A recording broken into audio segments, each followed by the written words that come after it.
আজকে বলবো মিথুন রাশি ও লগ্নের জাতক জাতিকাদের 2024 সালের সেপ্টেম্বর মাস কেমন যাবে।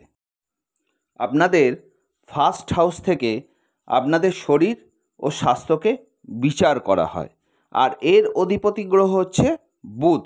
আবার আপনাদের ফোর্থ হাউসের অধিপতি গ্রহ হচ্ছে বুধ। সেখান থেকে আপনাদের মাতৃভাব ও সুখভাবকে বিচার করা হয়। তবে দেখে নেওয়া যাক আপনাদের শরীর ও স্বাস্থ্য কেমন থাকবে। এটা জানার আগে তার আগে জেনে নিতে হবে বুধ এখন কোথায় বসে আছে। বুধ আপনাদের থার্ড হাউসে বসে আছে। 23শে সেপ্টেম্বর সে আপনাদের ফোর্থ হাউসে যাবে। তাহলে কি হতে পারে আপনাদের শরীর ও স্বাস্থ্যের ব্যাপারে?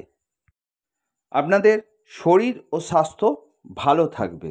যারা অনেক দিন ধরে অসুস্থ তাদের শরীর ও স্বাস্থ্যের উন্নতির যোগ দেখা যায়, কিন্তু মানসিক টেনশন আপনাদের থাকবে। বিভিন্ন রকম চিন্তা আপনার মাথায় ঘুরতে পারে এবং বিভিন্ন রকম চিন্তা আপনি করতে পারেন। সেই দিক থেকে আপনার একটু মানসিক টেনশন থাকবে, কিন্তু 23শে সেপ্টেম্বরের পর এর থেকে মুক্তি পেতে দেখা যায়। এবার দেখে নিই আপনার মাতৃভাব বা সুখভাব কেমন থাকবে। এই ঘরেই ফোর্থ হাউসেই শুক্র ও কেতুর একটা যোগ তৈরি হয়েছে। নিচস্থ শুক্র, শুধু শুক্র নয়, নিচস্থ শুক্র ও কেতুর সঙ্গে একটা যোগ তৈরি হয়েছে। এর বিষয়ে আমি মিথুন রাশি ও লগ্নের জাতক জাতিকের জন্য একটা ভিডিও আমার বানানো আছে। আমার চ্যানেলে চলে যাবেন, সেই ভিডিওটা একবার দেখে নেবেন। তো এখানে যেহেতু শুক্র নিচস্থ, তাই ফোর্থ হাউসটাকে সে খারাপ করে দিল। খারাপ করে দেওয়ার জন্য আপনাদের মায়ের শরীরের বা স্বাস্থ্যের অবনতির যোগ দেখা যায় এবং মায়ের সঙ্গে মতানৈক্য হতে পারে। কিন্তু 18ই সেপ্টেম্বরের পর শুক্র আপনাদের ফিফথ হাউসে চলে আসছে। তারপর আপনাদের মায়ের শরীর স্বাস্থ্যের উন্নতি হতে পারে। যাদের মায়ের দিক থেকে বা মায়ের শরীর স্বাস্থ্য আগে থেকে অসুস্থতায় ভুগছিলেন, 18ই সেপ্টেম্বরের পর সেই দিক থেকে উন্নতির যোগ দেখা যায়।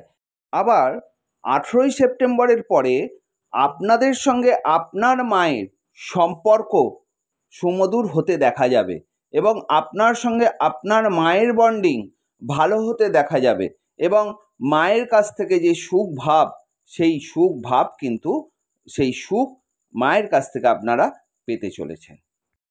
এটা একটা জেনারেল প্রেডিকশন, কারুর ব্যক্তিগত প্রেডিকশান নয় বা কারুর ব্যক্তিগত বার্থ চার্টের প্রেডিকশান নয়। এটা সারা পৃথিবীর মিথুন রাশি ও লগ্নের জাতক জাতিকাদের জন্য প্রযোজ্য। এবার আসি আসল কথায়। আপনাদের সেকেন্ড হাউস থেকে অর্থ পরিবারকে বিচার করা হয়, আর সেকেন্ড হাউসে রাহুর নবম দৃষ্টি পড়ছে। তাহলে ফাটকা ইনকাম আপনাদের হতেই পারে। ফাটকা ইনকাম বলতে আপনার কাজ ছাড়া বা কর্মক্ষেত্র ছাড়া যে কোনো দিক থেকে আপনার কিন্তু ইনকাম আসতে পারে, মাঝে মধ্যেই আসতে পারে এবং আপনি লটারিতে অর্থ প্রাপ্তি করতে পারেন। এই সেপ্টেম্বর মাসে আপনি অর্থ ভালোই রোজগার করবেন। এবার বলি আপনাদের পরিবারের সঙ্গে মতানৈক্য দেখা যায় মাঝে মধ্যে। রাহুর দৃষ্টির কারণে, নবম দৃষ্টির কারণে পরিবারের সঙ্গে, পরিবারের সদস্যদের সঙ্গে মাঝে মধ্যেই মতানৈক্য দেখা যাবে। আপনি মাঝে মধ্যেই রাগান্বিত হয়ে পড়বেন এবং পরিবারের সদস্যদের সঙ্গে ঝামেলায় জড়িয়ে পড়তে পারেন।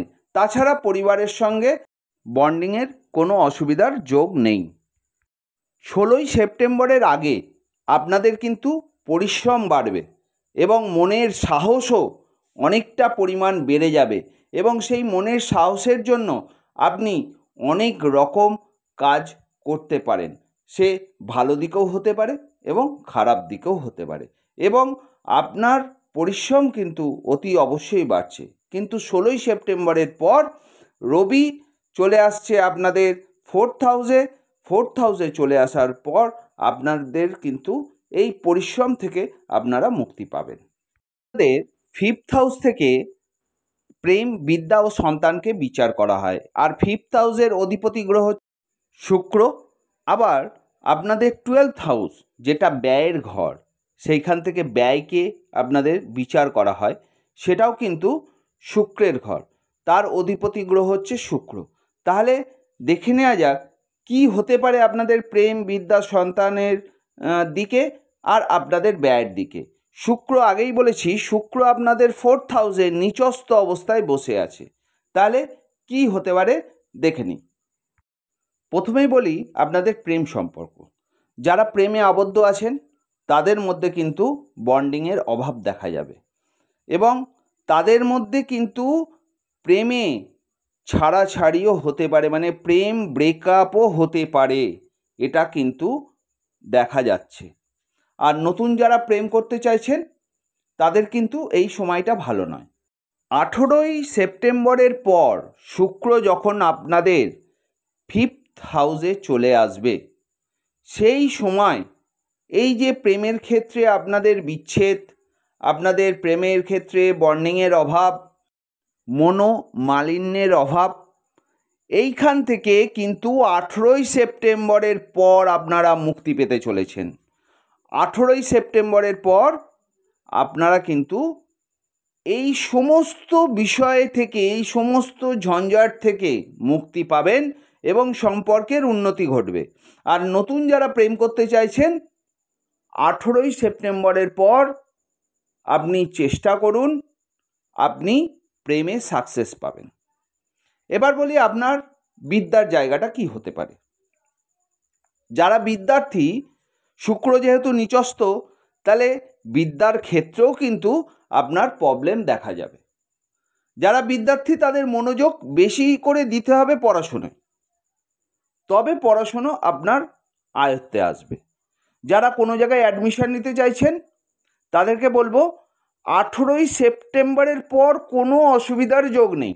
আপনারা 18ই সেপ্টেম্বরের পর যেখানে খুশি অ্যাডমিশন নিতে পারেন, কিন্তু যদি 18ই সেপ্টেম্বরের আগে কোনো জায়গায় অ্যাডমিশন নেন, দেখে বুঝে অ্যাডমিশন নেবেন, ভুল হয়ে যাবার সম্ভাবনা বেশি। আবার যারা চাকরির পরীক্ষা দিচ্ছেন তাদের ক্ষেত্রে বলবো 18ই সেপ্টেম্বরের আগে মনোযোগ সহকারে পরীক্ষা দিন, কারণ সময়টা ভালো নয়। আর 18ই সেপ্টেম্বরের পরে আপনাদের ক্ষেত্রে সময়টা ভালো। আর উচ্চ বিদ্যার ক্ষেত্রেও কিন্তু ভালো। যারা উচ্চ বিদ্যায় পড়াশুনো করছেন তাদের ক্ষেত্রে শুভ। এবার বলি আপনাদের সন্তানের দিক। যারা অনেক দিন ধরে সন্তান নেবার চেষ্টা করছেন বা ট্রাই করছেন, আপনাদের সন্তানের সুখ কিন্তু পাচ্ছেন না বা আপনারা উপভোগ করতে পাচ্ছেন না, 18ই সেপ্টেম্বরের পর শুভ সময়, আপনারা সন্তানের সুখ কিন্তু পাবেন। এবং যারা সন্তান নিতে চাইছেন 18ই সেপ্টেম্বরের পর চেষ্টা করুন, আপনারা 100% সাকসেস হবেন, একদম হবে। এবার বলি আপনার ব্যয়ের দিক। দেখুন, আপনাদের 12th হাউসে বৃহস্পতি বসে আছে, আর ঘরটা হচ্ছে শুক্রের ঘর। বৃহস্পতি আর শুক্র কিন্তু দুজনের শত্রু। বৃহস্পতি হচ্ছে গুরুদেব বৃহস্পতি, ভগবানের, আর শুক্র হচ্ছে শুক্রও গুরু, যিনি হচ্ছেন অসুরের গুরু। তাহলে দুজন একে অপরের বিপরীত, অতএব নিশ্চয়ই ভালো না। তাহলে আপনাদের ব্যয় কিন্তু বাড়বে। আপনারা যতই রোজগার করুন না কেন, রোজগার তো আপনাদের হবে, আপনাদের ততটাই ব্যয় হয়ে যাবে। ব্যয়ের দিক আপনাদের উন্মুক্ত হয়ে যাবে এবং আপনাদের পকেটে দেখবেন টাকা, কিন্তু পকেটটা ফুটো হয়ে যাবে, আপনার টাকাগুলো পকেট থেকে সব বেরিয়ে চলে যাবে। একটা কথা বলে রাখি, আপনারা কিন্তু নতুন করে ঋণগ্রস্ত হতে পারেন,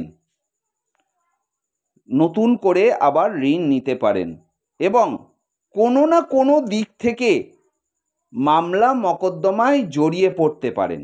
এটা কিন্তু আপনাদের পূর্ণ যোগ রয়েছে, কারণ আপনাদের 6th হাউস থেকে এটা বিচার করা হয়। আর রাহুর পঞ্চম দৃষ্টি আপনাদের 6th হাউসে পড়ছে। তাহলে এই জিনিসগুলো থেকে অতি অবশ্যই সাবধানে থাকবেন। আবার আপনাদের 11th হাউস থেকে আপনাদের আয়, সফলতা ও সম্মানকে বিচার করা হয়। আর 11th হাউসের অধিপতি গ্রহ হচ্ছে মঙ্গল, কিন্তু রাহুর দ্বাদশ দৃষ্টি পড়ছে 11th হাউসে। তাহলে রাহু আপনাদের আয় তো বাড়াবে, আয় করবেন, কিন্তু সম্মান আর সফলতা কিন্তু আপনাকে দেবে না।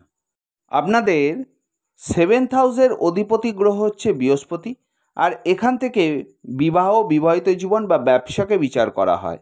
আর আপনাদের 10th হাউসের অধিপতি গ্রহ হচ্ছে বৃহস্পতি, যেখানে রাহু বসে আছে, সেইখান থেকে কর্মকে বিচার করা হয়।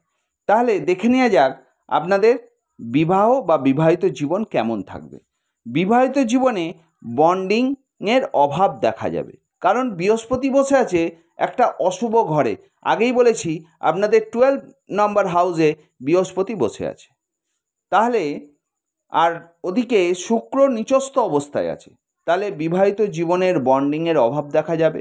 বিবাহিত জীবনে আপনাদের মধ্যে মনোমালিন্যের অভাব দেখা যাবে, কিন্তু 18ই সেপ্টেম্বরের পর এর থেকে আপনারা মুক্তি পাবেন। তখন কিন্তু আপনাদের সুন্দর সময়, আপনাদের মধ্যে সুন্দর বন্ডিং থাকবে, প্রেমে আপনারা উৎফুল্ল হয়ে উঠবেন। আর যারা বিবাহ করতে চাইছেন, আমি বলবো 18ই সেপ্টেম্বরের পর আপনারা বিবাহ করুন, শুভ সময়। যারা ব্যবসা করছেন, ব্যবসার ক্ষেত্রে আপনাদের কিন্তু ব্যবসার যে পুঁজি, সেই পুঁজি মার্কেটে আটকে থাকতে পারে, সেই পুঁজি আপনারা রিকভারি করতে পারবেন না। এখন নতুন করে বিজনেসে কোনো পুঁজি লাগাবেন না। যারা নতুন বিজনেস করতে চাইছেন, এখন নতুন বিজনেস করবেন না। আর যারা কোনো জায়গায় লগ্নি করতে চাইছেন, এই সময় কোনো লগ্নি করবেন না। তাহলে কি হবে? অর্থহানির যোগ রয়েছে, পুরোটাই কিন্তু আপনার লস হয়ে যাবে। এবার বলি কর্মের দিক। যারা চাকরি করছেন তাদের কিন্তু মেন্টাল প্রেশার বাড়বে। অফিসে বসের সঙ্গে মাঝে মধ্যেই কিন্তু তর্ক বিতর্ক হতে পারে, বা ঊর্ধ্বতন ব্যক্তিদের সঙ্গে তর্ক বিতর্ক হতে পারে। তার ফলে কিন্তু আপনার কর্ম হাতছাড়া হতে পারে, আপনি কিন্তু বেকার হয়ে যেতে পারেন। কিন্তু নতুন কর্ম আপনি পাবেন, যেহেতু রাহু বসে আছে আপনার 10th হাউসে। রাহু আবার নতুন কর্ম আপনাকে দেবে, কিন্তু সেই কর্মও কিন্তু আপনার হাতছাড়া হতে পারে। তাহলে কর্মের স্থায়িত্ব আপনার কিন্তু থাকবে না, এবং যেখানেই চাকরি করুন না কেন আপনার মেন্টাল প্রেশার কিন্তু বাড়বে। সেটা যারা গভর্নমেন্ট চাকরি করছেন তাদের ক্ষেত্রে ট্রান্সফারের যোগ রয়েছে, আপনার ট্রান্সফার হয়ে যেতে পারেন, কিন্তু মেন্টাল স্যাটিসফ্যাকশান আপনি কিন্তু হবেন না। আর যারা রাজনৈতিক ক্ষেত্রে যুক্ত তাদের ক্ষেত্রে বলবো আপনারা সংগঠনের প্রতি একটু জোর দিন, ফিকেল মাইন্ড হবেন না, মনকে স্থিরতা করুন এবং সংগঠনকে আরও দৃঢ় করে তৈরি করুন। আপনার 9th হাউস থেকে ভাগ্য, পিতৃভাব ও সম্পত্তিকে বিচার করা হয়। আর এর অধিপতি গ্রহ হচ্ছে শনিদেব। শনিদেব এখন বক্রী অবস্থায় আছে, তাই ভাগ্য আপনার সঙ্গ দেবে না, ভাগ্যের জোরে আপনি কিছু পাবেন না। এই সময় কোনো জায়গায় ভ্রমণে না যাওয়াই ভালো। এবার বলি আপনার পিতৃভাব, বাবার দিক।